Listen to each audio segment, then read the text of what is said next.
En nombre del Padre, y del Hijo, y del Espíritu Santo. Amén. Tengo que tratar ahora de algo que es muy común y lamentablemente bastante corriente. Y es que el diablo quiere llevar al mal a tantas personas, no con los ojos abiertos, sino con los ojos cerrados. Es decir, que ignore cuáles son sus inquietudes, cuáles son sus intereses. Es algo que lo trata magníficamente bien San Alfonso María de Ligorio, que fue y es doctor de la Iglesia. Titula este sermón de las ilusiones con las que el demonio arrulla a los pecadores. Arrulla es ese sonido monótono, seductor, con que el palomo busca a la paloma o la paloma al palomo, o ese canto con que la madre arrulla al hijo para que se duerma. En el caso quiere decir eso. Como si fuese en un canto, arrulla, porque atrae a los pecadores al pecado y porque adormece, es decir, hace que el alma no esté despierta para saber defenderse. Por eso, si queremos salvarnos, es necesario que dirijamos continuamente la oración del ciego de nacimiento de que habla el Señor. Señor, dame la vista. Señor, haz que vea. Ilumíname, dame a conocer el camino de la salvación y cómo tengo que hacer para evitar los engaños del enemigo. Por eso hablemos de las ilusiones con las que el demonio busca de atraernos y adormecernos, seducirnos, para llevarnos primero al mal y para luego mantenernos en el pecado. Las ilusiones con las que obra el enemigo de la naturaleza humana son de dos clases. La primera, lo que el pecador cree que podrá ser Dios sin él, sin uno. La primera sobre lo que podrá ser él sin Dios.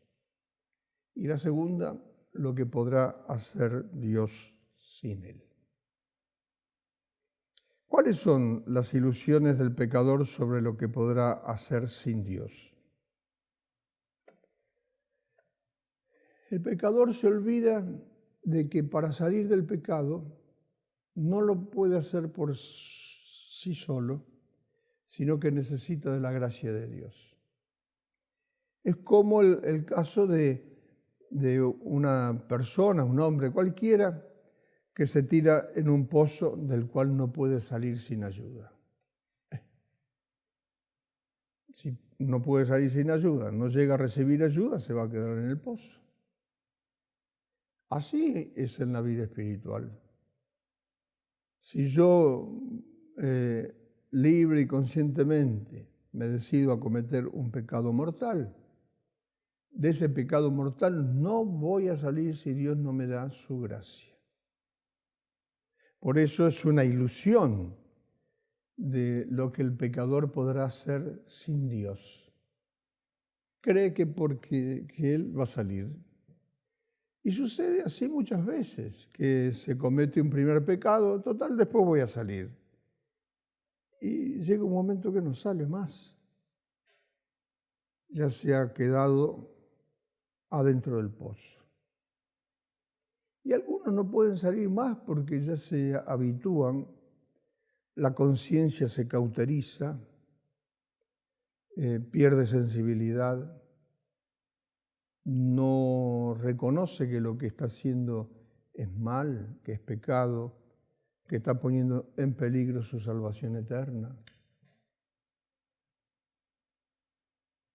Cree que Dios está obligado necesariamente a hacerlo salir del pecado, pero no se da cuenta que Dios no lo va a hacer sin él, sin que él se arrepienta, sin que él haga propósito de enmendarse, de corregirse, de dejar el pecado, de salir de la ocasión del pecado, por ejemplo.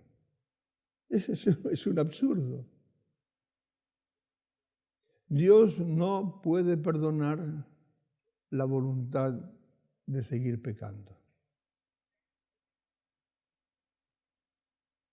Sería de parte de Dios un obrar irracional. Y Dios no es irracional. Dios es infinitamente racional y más que racional. Por eso cuando uno ve un caso así de alguien, ¿qué pasa con tantos que se meten en la droga? No, yo total después voy a salir. ¿Quién sabe si va a salir?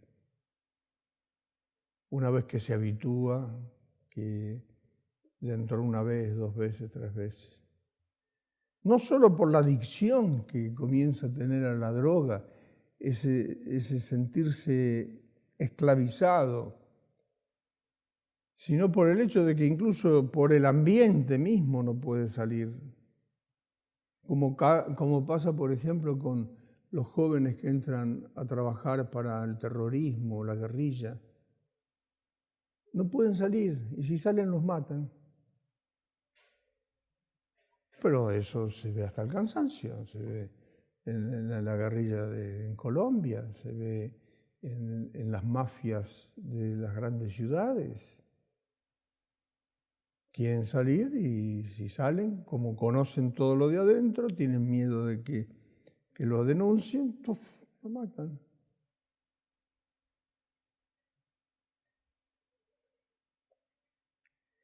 Ese es el primer lazo que tiende el demonio.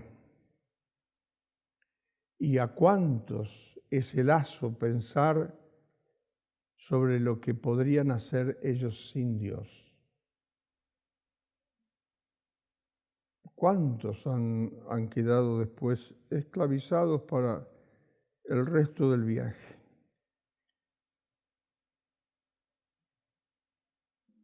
Con tal espera pierdes el alma. Si tuvieras a mano una perla preciosa de miles de dólares, ¿la arrojarías al río con la esperanza de que un día la encontrarías? ¿Para qué? Tirar al Hudson y después anda a encontrarla con la corriente que hay, con la arena suelta que hay abajo, el lodo. Pudiera acontecer que no la volvieses a encontrar. Tenemos en nuestra mano la perla preciosa de nuestra alma, comprada por Cristo con su mismísima preciosa sangre. Y la queremos arrojar al fango del pecado, pensando que después la podremos encontrar. Y si no la llegas a encontrar, ¿qué pasa? Si no encontrás una piedra preciosa, bueno, no la encontrás, mala suerte, pero si perdés tu alma, ¿con qué podés dar a cambio de tu alma?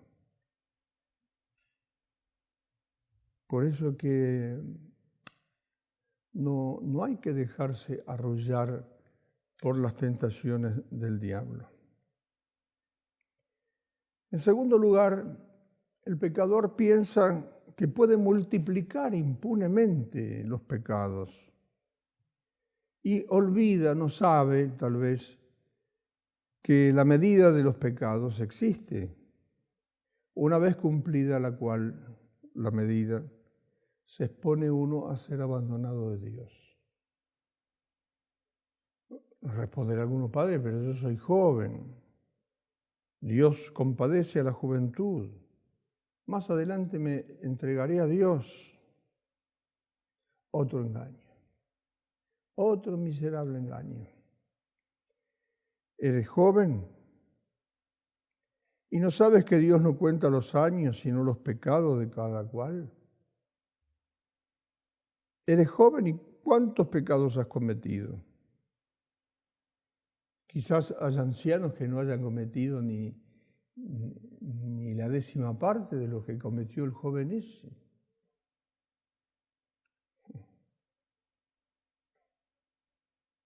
El Señor aguanta con paciencia, dice la Sagrada Escritura, a las otras naciones para castigarlas cuando han colmado la medida de sus pecados. Hay una medida de los pecados. Dios es paciente y espera, pero únicamente hasta cierta medida que nadie sabe cuál es para sí. Cuando se llega a esa medida ya no perdona, sino que castiga. Y no es que la culpa la tiene el pecador, la tenemos nosotros. Que sabiendo eso, sin embargo, pensamos que podemos seguir multiplicando los pecados. Total, Dios perdona. Eso es burlarse de Dios.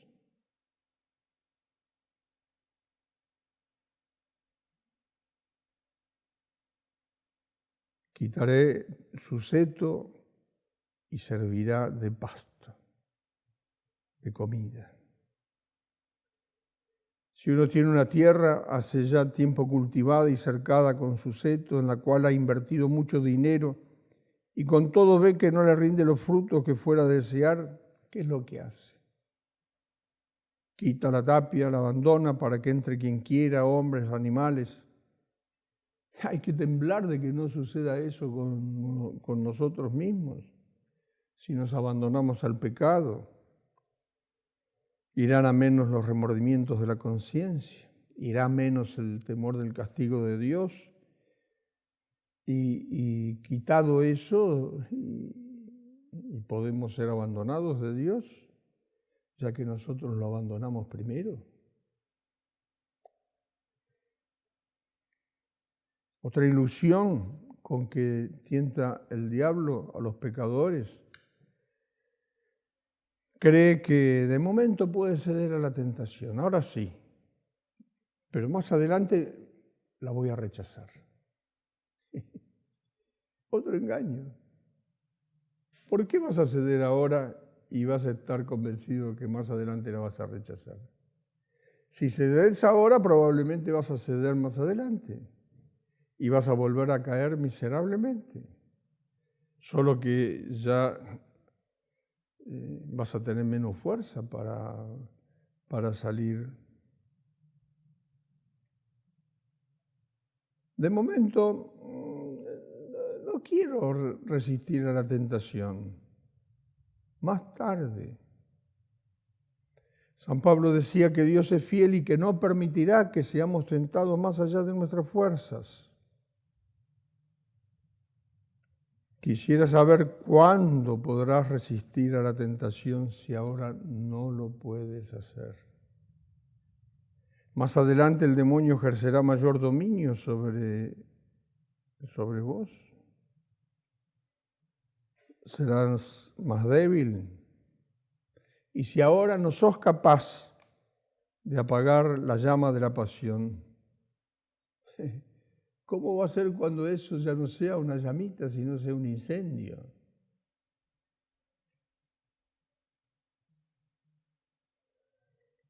Decís, Dios me ayudará. Pues esa ayuda también Dios te la puede dar ahora.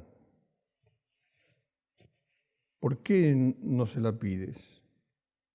Esperas tal vez que el Señor tenga que ayudarte y concederte sus gracias sin que tú te molestes a pedírselo. Y después todavía aumentar tus pecados. ¿Cómo te va a perdonar Dios los pecados para que vos después los sigas aumentando? ¿Dudas quizás de la fidelidad del Señor en cumplir su promesa que nos hizo de concedernos lo que le pidiéramos? Pedid y se os dará.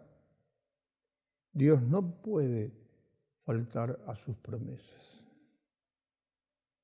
Dios te manda a resistir y tú dices que no tiene fuerza. ¿De dónde se sigue que Dios manda imposibles?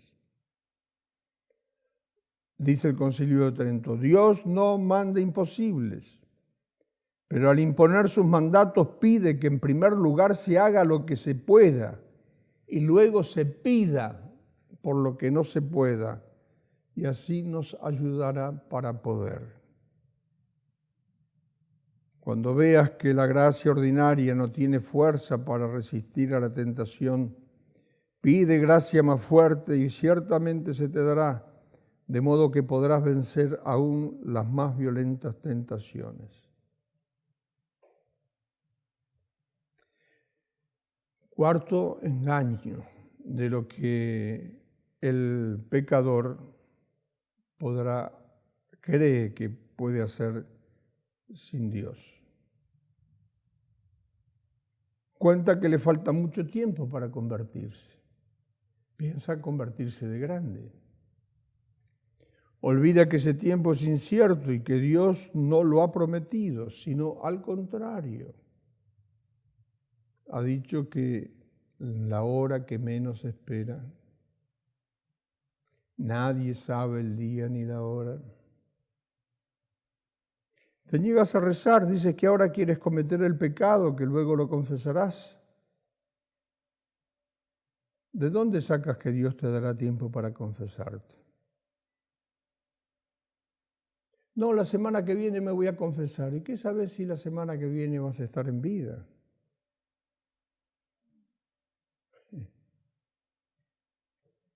Si uno de nosotros hubiese estado en una ventana que da a la otra calle, ya estaríamos muertos. El lunes nos habría atravesado porque la bala pasó a la altura del corazón. Acá en la casa parroquial. ¿Quién puede decir? ¿Quién sabe lo que va a pasar dentro de 5 minutos?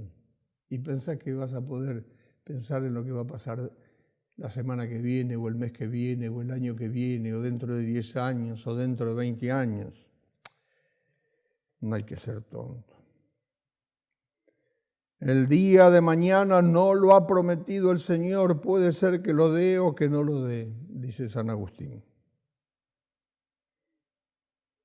Como lo negó a tantos que a la noche se acostaron y murieron dormidos.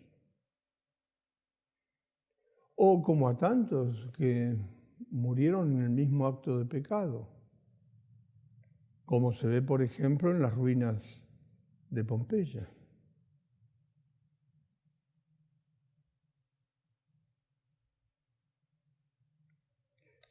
Comete este pecado que luego lo confesarás.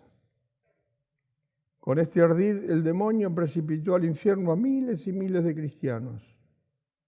¿Dónde hallar en efecto un cristiano bastante desesperado para querer formalmente condenarse? Todos al pecar tienen esperanza de confesarse. Y aquí que muchos no alcanzaron a confesarse. Y ahora ya no tienen remedio.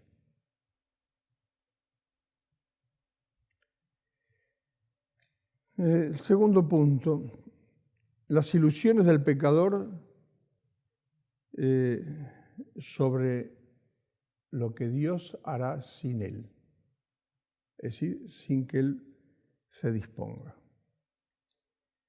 El pecador espera en la misericordia divina, pero olvida que Dios solo es misericordioso con los pecadores arrepentidos. Cierto autor indicaba que el autor se puebla más por la misericordia que no por la justicia divina. Porque muchos, con la excusa de que Dios es misericordioso, pecan. Total, Dios me va a perdonar. Pero Dios te va a perdonar si estás arrepentido, si no, no te va a perdonar. Dios no puede perdonar la voluntad de seguir pecando. ¿No sería Dios? Por eso, ¿cuántos hay que contando temerariamente con la misericordia prosiguen pecando? Dios es misericordioso, nadie niega de que Dios es misericordioso. Es infinitamente misericordioso, pero también es justo. Y por eso está obligado a castigar a quien lo ofende. Él usa de misericordia con los pecadores, pero solo con quienes luego de ofenderle lo lamentan y temen ofenderlo otra vez. Por eso dice la Virgen en su cántico, en el Magnificat, su misericordia por generaciones y generaciones para aquellos que le temen. Por los que abusan de su misericordia para despreciarlo, usa justicia. Escribe San Agustín que quien peca con esperanza de arrepentirse después de pecar, no es penitente, sino que se burla de Dios. Y el apóstol nos advierte que de Dios nadie se burla en vano. En segundo lugar, el pecador desprecia las misericordias de que ha sido objeto en el pasado, cuando le deberían inspirar temores por el futuro. Tendría que tener un vivo agradecimiento a Dios y sincera conversión. No, si Dios siempre me ha tratado con tanta misericordia, me tratará en el futuro también con misericordia. Otro gran engaño, otro arrullo del demonio para tener agarradito al pecador. Otra manera de adormecer la conciencia. De modo que porque Dios no te castigó hasta ahora, no te va tampoco a castigar en adelante. Cuanto mayores fueron contigo las misericordias divinas, tanto más has de temer de que si lo ofendes nuevamente, no te perdone ya y te haga sentir los rigores de su justicia. Hay que oír el aviso del Espíritu Santo en la Sagrada Escritura. No digas, he pecado y ¿qué me ha sucedido? Pues Dios es paciente. No digas, pequé y no he visto castigo alguno, porque Dios tolera, pero no siempre. Él espera hasta cierto límite y cuando éste se ha cumplido, castiga al pecador por todos los pecados cometidos. Y tanto más severamente lo castiga cuanto más lo esperó a penitencia. Como decía San Gregorio Magno, a los que más tiempo espera, más duramente los castiga. Así pues, hermano mío, ya que reconoces haber ofendido a Dios tantas veces, sin ser aún castigado con el infierno, estás obligado a repetir, es misericordia de Yahvé que no estemos aniquilados. Gracias, Señor, por no haberme enviado al infierno tantas veces merecido. Y por eso, en agradecimiento, entrégate completamente a Dios, pensando que muchos, por menos pecado que los tuyos, están en aquel lugar sin esperanza de poder salir de allí. El pecador espera salvarse, tercera ilusión, a pesar de todo, porque olvida las incertidumbres del porvenir, el endurecimiento y los demás castigos con que lo amenaza el Señor. Sí, aún te puedes salvar, pero no me puedes negar que después de haber cometido tantos pecados y después de tantas gracias como Dios te ha dispensado, si ahora vuelves a ofenderle, facilísimo que hayas llegado a tu perdición. Oye lo que dicen las Sagradas Escrituras, a un corazón obstinado se le multiplicarán las penas. Y en otra parte, serán asolados los malvados, porque lo que uno siembre, eso cosechará. Por eso, cuán difícil es salvarse así. No tenemos que hacer descansar la salvación eterna de nuestra alma en un puede ser. Puede ser que aún me salve. Puede, pero no te contentes con eso. Uno tiene que buscar los medios eficaces y seguros para alcanzar, con la gracia de Dios, la salvación. Termina este sermón San Ignacio con estas palabras, San Alfonso, con estas palabras. Piénsalo bien, hermano mío, corrígete y teme que este sermón no vaya a ser la última misericordia que Dios quiera usar contigo. En el nombre del Padre, y del Hijo, y del Espíritu Santo. Amén.